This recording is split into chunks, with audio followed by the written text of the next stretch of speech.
Newest Anthony Edwards 1, highest basketball shoes. Mabibili lamang sa halagang 4,100. I-click lamang ang link sa comment section.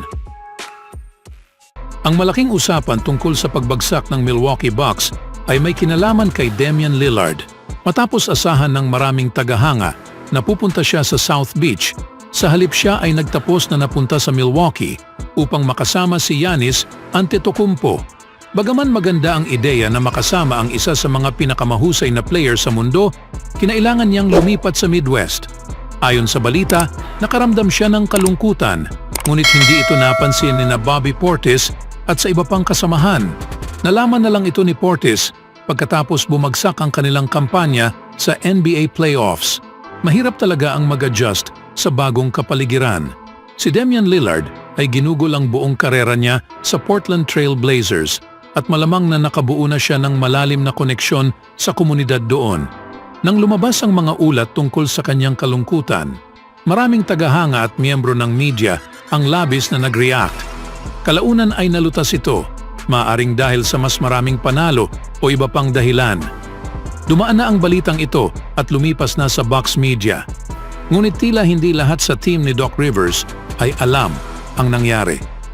Isa na rito si Bobby Portis, ayon sa Run It Back show.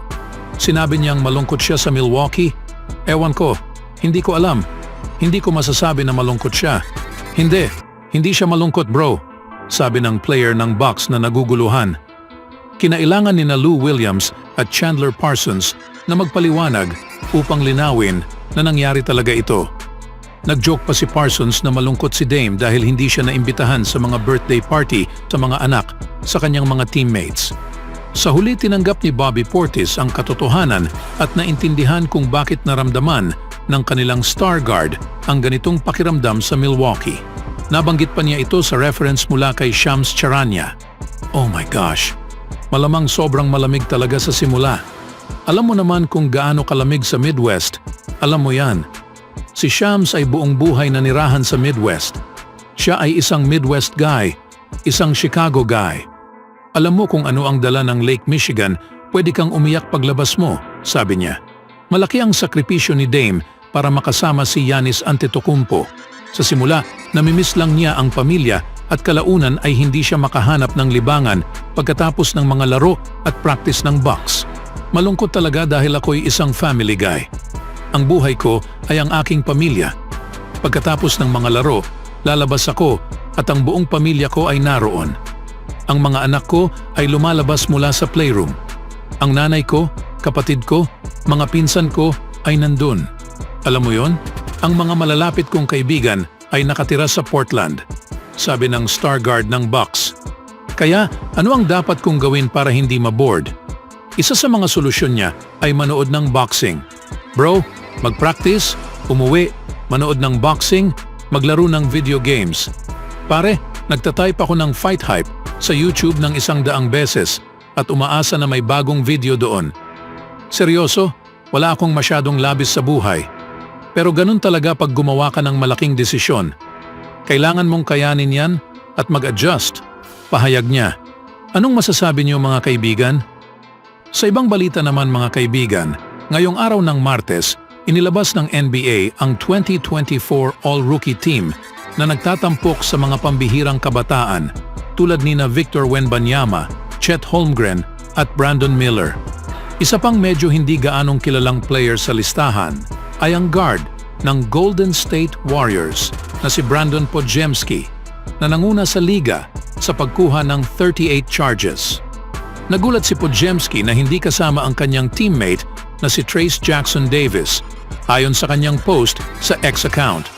Trayce Jackson was snubbed, simpleng sabi niya. Halos mapili si Jackson Davis sa All-Rookie Second Team pero natalo siya ng bahagya sa forward ng Memphis Grizzlies na si Gigi Jackson II. Si Jackson Davis na nagtapos sa ika-11 sa All-Rookie voting na may 42 votes ay 1 puntos lamang ang kulang kay Jackson para makuha ang ika-10 at huling pwesto. Ang top 5 na nakakuha ng boto ay napunta sa First Team Honors, habang ang pang-6 hanggang pang-10 ay napunta sa Second Team, ayon sa NBA Communications. Tama ba si Podziemski Bagaman kahanga-hanga ang pagtatanggol ni Podziemski para sa kanyang teammate, mahirap depensahan na mas karapat-dapat si Jackson Davis kaysa sa mga napiling player.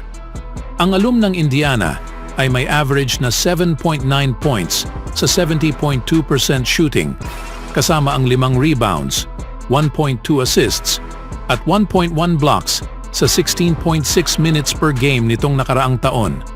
Hindi kampante ang loob ko para sa nangyari sa kanya, sabi ni Podziemski. Nagkasama kami sa halos lahat. Nakikita ko mula sa isang guard's perspective na ang kanyang impact sa aming mga laro at kung gaano ito nakakatulong na maipanalo ang maraming laban sa taon na ito. Sa tingin ko marahil kailangan ng mga voters na piliin ang mas nananalo. Sa tingin ko karapat-dapat talaga siya dito. Isang lehitimong punto para kay Jackson Davis na ang Warriors ay mas magaling kaysa sa ilang team kumpara sa mga napiling players, na isang malaking dahilan kung bakit mas kaunti ang kanyang playing time. Sina Wembanyama sa Spurs, Brandon Miller sa Hornets, Amen Thompson sa Rockets, Keontae George sa Jazz, at Jackson ay naglalaro para sa mga team na hindi umabot sa play-in ngayong season. Dahil hindi gaanong kalalim ang kanilang mga team, kaya mas maraming playing time ang nakuha nila. Ano sa tingin niyo mga kaibigan? Sa sumunod na balita naman mga kaibigan, noong Lunes ng araw, nakapasok na ang Minnesota Timberwolves sa NBA Playoffs Western Conference Finals matapos talunin ang Denver Nuggets sa Game 7 na may final score na 98-90. Tumulong si Anthony Edwards para sa Timberwolves. Nagtala ng 16 points sa 25% shooting, 8 rebounds at 7 assists. Si Nikola Jokic naman ay nagtala ng 34 points, 19 rebounds at 7 assists sa pagkatalo.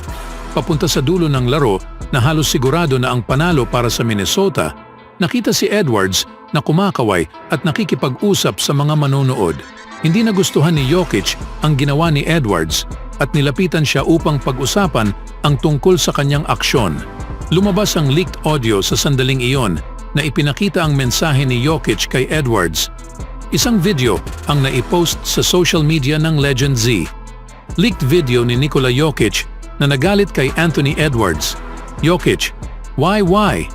Edwards, why what? Jokic, why did you wave at the crowd?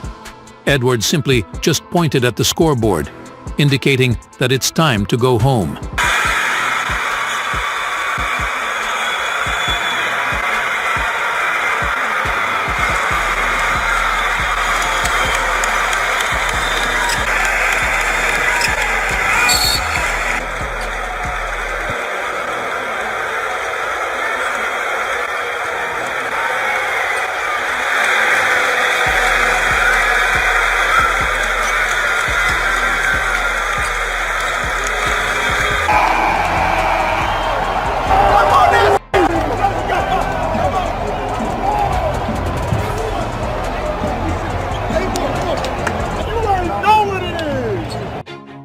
Always do it on my own, so I gotta get through it. And the only thing I know is to love what I'm doing. Never give up, never slow, till I finally prove it. Never listen to the no's, I just wanna keep moving. Keep my head up when I act, head up, that's a fact. Never looking back, I'ma keep myself on track.